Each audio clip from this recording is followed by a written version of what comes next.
Good afternoon. I welcome you to the session of IC Engine gas turbine, and today we will discuss about the thermochemistry. In fact, in my previous lecture I have discussed about the lubricating oils, important characteristics of the lubricating oil and also the lubrication system.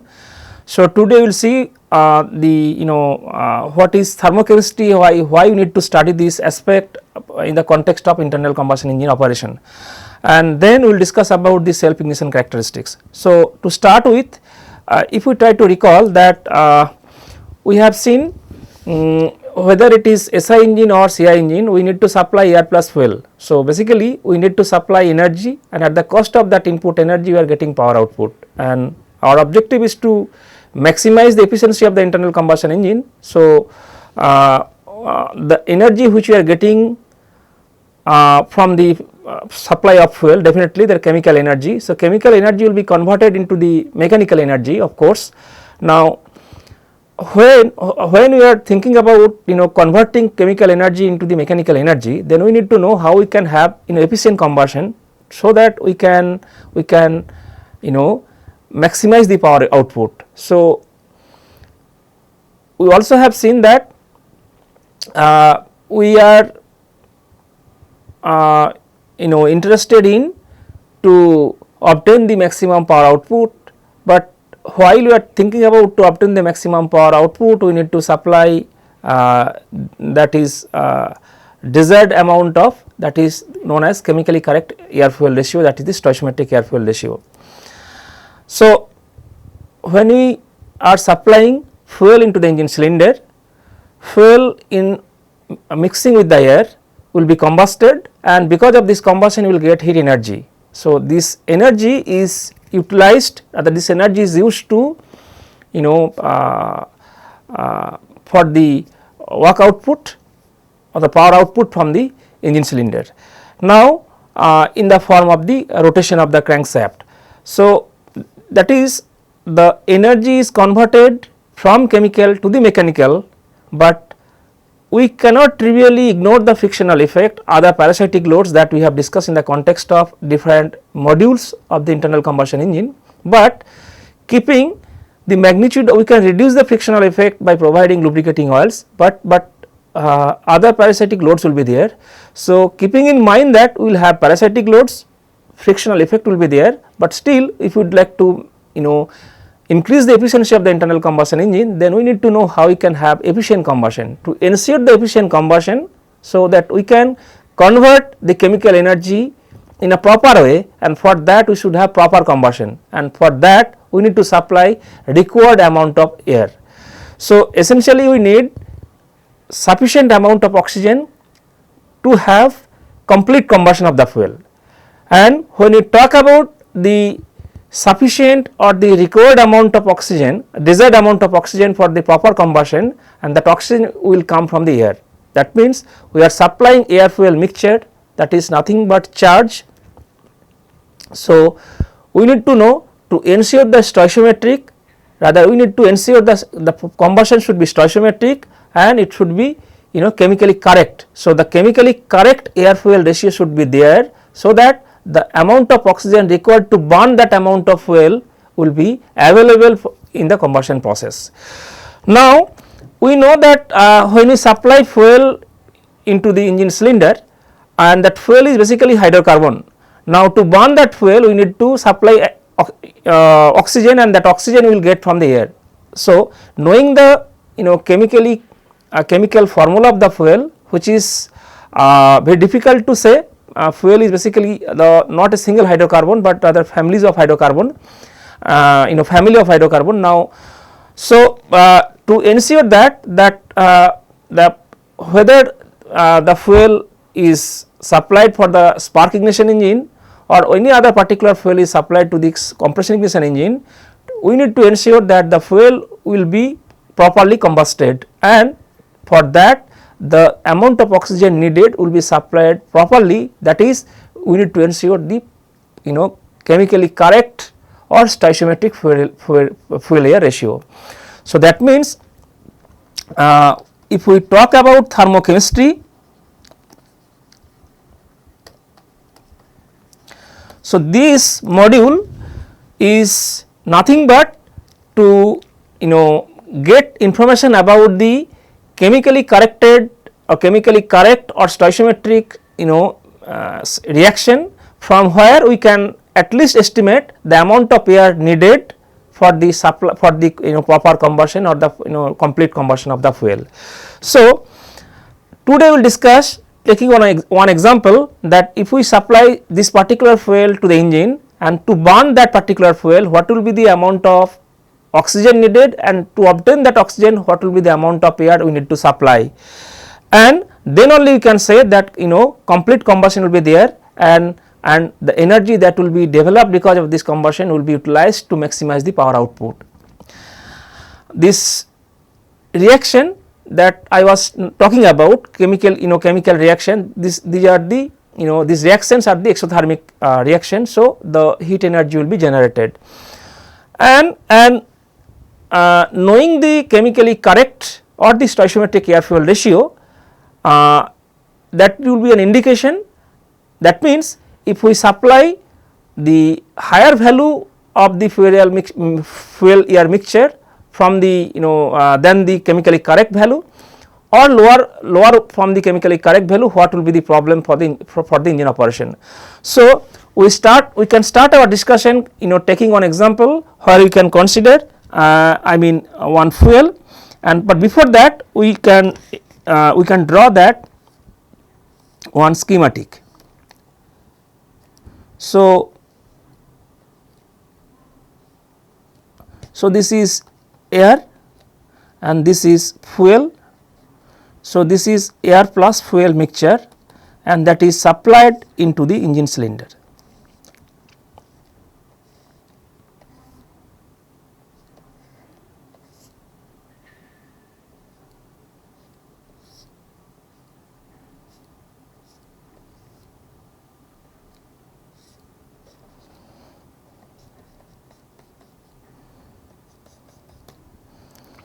So,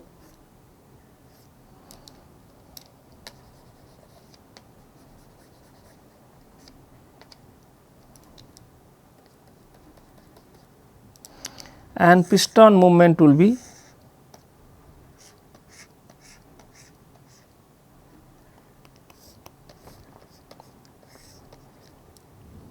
this is top dead center, and this is bottom dead center, and this fuel is coming. So, for the operation of SI engine, we have discussed that carburetor is an essential part, but although it is not used nowadays, but carburetor is used to supply homogeneous as well as chemically correct air fuel ratio, which is required for the efficient combustion. So, the sole objective of the carburetor is to supply chemically correct as well as homogeneous mixture of the air fuel ratio into the engine cylinder. As I said that we are supplying fuel. Now, if we think about the CI engine injection, CI engine combustion, then we will see that air is taken into the engine cylinder during intake stroke, rather air is drawn into the engine cylinder during intake stroke, and fuel is supplied through the fuel nozzle at the towards the end of the compression stroke. So, the fuel which we are spraying, which is supplied, that we have discussed that fuel when fuel is injected into the engine cylinder, we need to ensure that fuel will be supplied with the proper spray pattern, and that is characterized by the spray cone angle and the penetration depth. Now, to ensure that the fuel will get sufficient amount of oxygen which is needed for its complete burning, and that we only can obtain from the chemical reaction, and that is what is the thermochemistry of the fuel. So, if we consider this particular case, that SI engine which is used one fuel, let us say it is one fuel which is having, so I can say SI engine, and this engine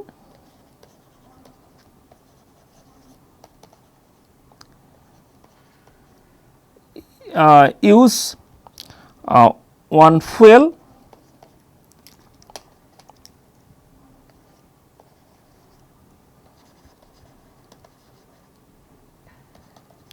which is having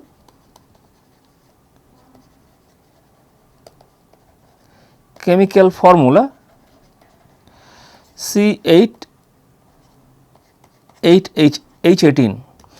So, this is the fuel which is used for this operation, for the operation of the SI engine.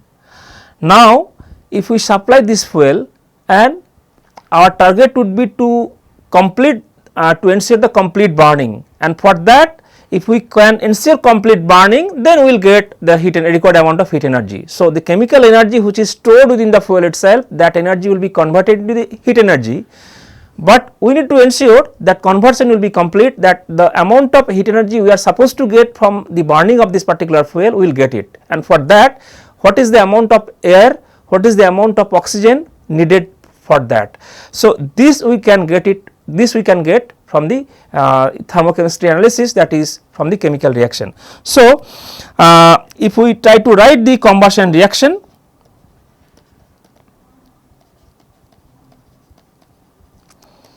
then we can write C8H18 plus oxygen will be given. So, we are supplying air, essentially the oxygen which is there in the air, that will be required for this burning, and we will get carbon dioxide plus water vapor. So, this is the combustion reaction. We need to now balance this chemical reaction essentially to obtain the chemically correct amount of oxygen required. So, if we go to the next slide and we can discuss that the chemical reaction is C8H18 plus oxygen, that is we are supplying, we will get CO2 plus H2O. So, this is, say we are supplying what is the amount of fuel. So, if we try to write, that is 8 into 12 plus 1 18 into 1, this is nothing but 114 kg. So, if I supply 114 kg of fuel, this fuel, what is the amount of, what will be the amount of oxygen required for the complete burning. So, we can say that will be 8 CO2, because we can see from the left hand side of the reaction that the amount of the number of carbon atoms are there, and plus 9 H2O, and for that if we need to balance this reaction, we need 12.5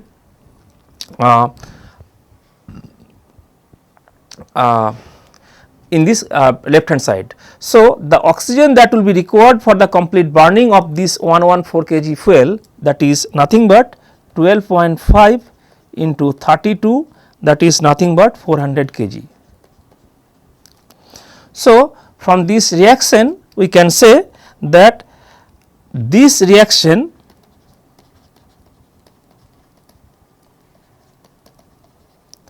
gives the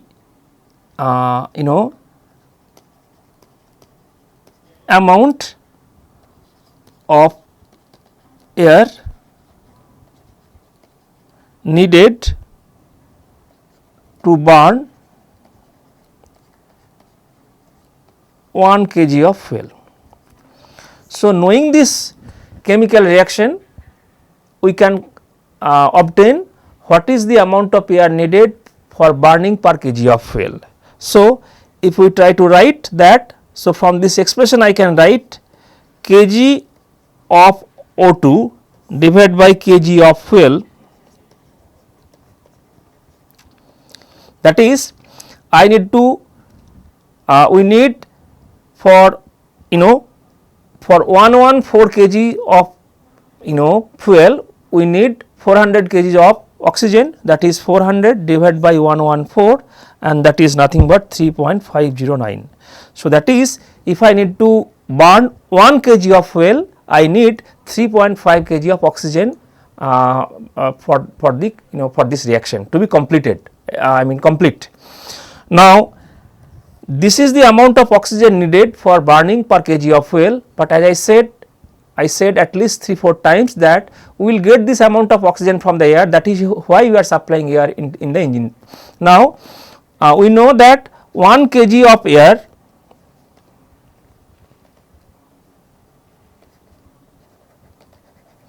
contains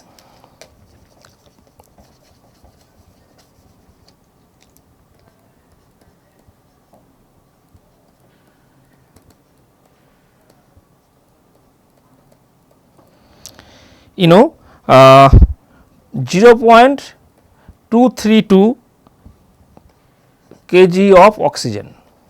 So, if we supply 1 kg of air, we will get 0.232 kg of oxygen. So, to supply to obtain 3.5 kg of oxygen, what is the amount of air we need to supply, that we will get from this chemical reaction. So, you can quickly calculate the kg of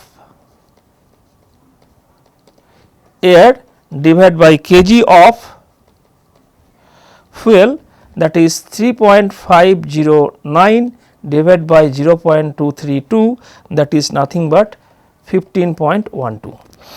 So, that is, so this is, so we will get 0.232. So, 1 kg of air will give 0.232 kg of oxygen, and then rather 0.232 kg of oxygen is available from 1 kg of air, and then 3.509 kg of oxygen will be available from this quantity. So, that means this kg of air by kg of fuel, which is nothing but the air fuel ratio.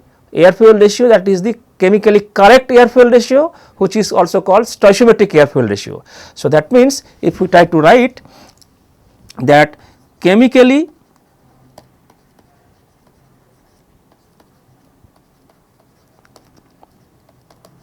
correct air fuel ratio, that is air fuel ratio, sometimes it is also known as the stoichiometric air fuel ratio.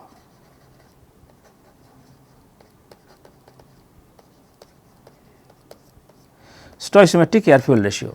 So, that amount, that ratio is obtained from the chemical combustion reaction. So, that means for the fuel we have to consider C8H18, the chemically correct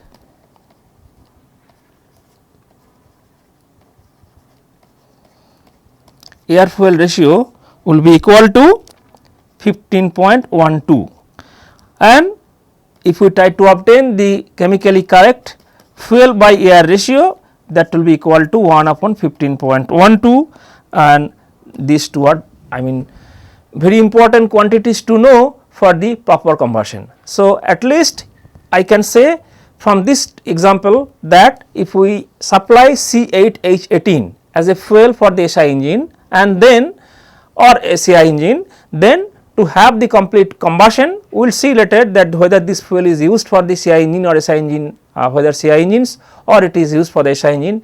But to complete burning of this fuel, we need to supply chemically correct air fuel ratio, and that is obtained from the thermochemistry analysis of the fuel, and we have calculated that the stoichiometric air fuel ratio is 15.12 and stoichiometric fuel air ratio is 1 by 15.12. So, I mean, I can say that this is the chemically correct air fuel ratio. I can say that in a SI engine we have discussed that carburetor is used to supply chemically correct or the stoichiometric air fuel ratio, but it is very difficult to supply always the chemically correct air fuel ratio or the stoichiometric air fuel ratio. So, if we can supply chemically correct air fuel ratio, that would be nice, but it is not always possible to supply chemically correct air fuel ratio, but we should supply the air fuel ratio which will fall in the combustion range. So, we need to supply the air fuel ratio or the fuel air ratio within the combustible range, and for a particular fuel the combustible range is obtained essentially for the better operation of the engine from the experiments. And if we consider for this case again, that is if we consider the fuel C8H18, then the combustible range, the combustion range, this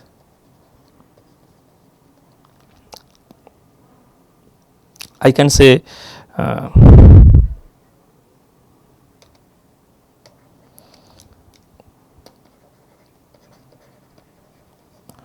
so what is the combustion range? That is, this is the range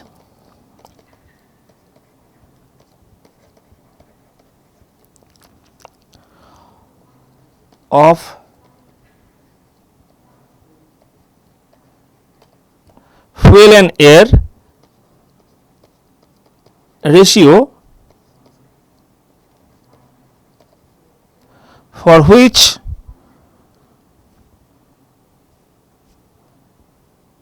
below or above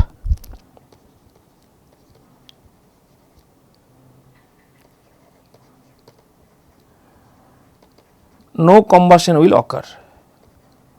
So, this is the case. So, this is the combustible range or combustion range, that is what we need to know, that this is the range.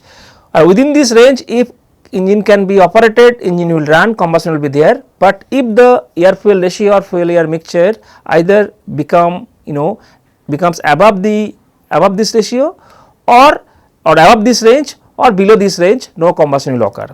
So, now at least we should know for this particular case that what are the different case. So, whether it is the supplied air fuel ratio is above that combustion range or below the combustion range, depending upon the magnitude of this particular air fuel ratio, we can divide the mixture into two categories. One is known as lean mixture, other one is known as rich mixture. So, lean mixture,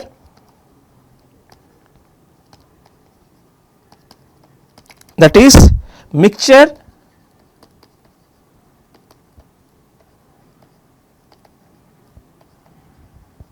which contains more air than stoichiometric.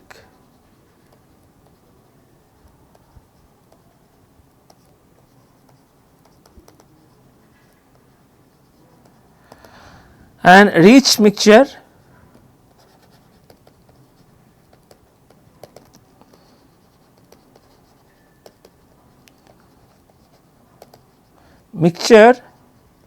which contains less air than stoichiometric. That means we can say less air, that is rich with fuel, or lean mixture, that is. So, now the example which we have taken today, that is fuel C8H18. So, the example which we have taken today, C8H18. Now, if I try to write the combustible range, then I can write through this diagram that this is the chemically correct air fuel ratio. So, this is air fuel stoichiometric, that is 15.12, and the combustible range is that it will operate between 8 to 20. So, this is 8 to 20. That means, if we try to draw the air fuel ratio along this axis, and so this is 15.12, that is stoichiometric one, and the combustion range is from 8 to 20. Now, if the air fuel ratio is less than 8 or greater than 20, so 8, that is too rich, that is less than the stoichiometric, that means less air, that is rich mixture, too rich a mixture to sustain the flame,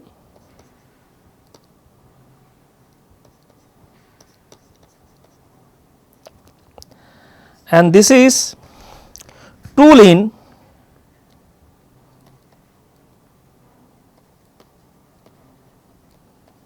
a mixture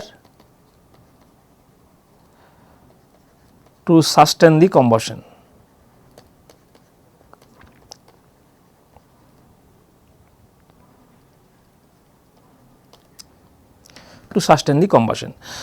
So, that means I have written that if the air fuel ratio becomes less than 8, then mixture is too rich. Of course, we can say that the content of air will be less. So, the air fuel ratio will be less, but if it contains more air, that is lean mixture. What will be the problems?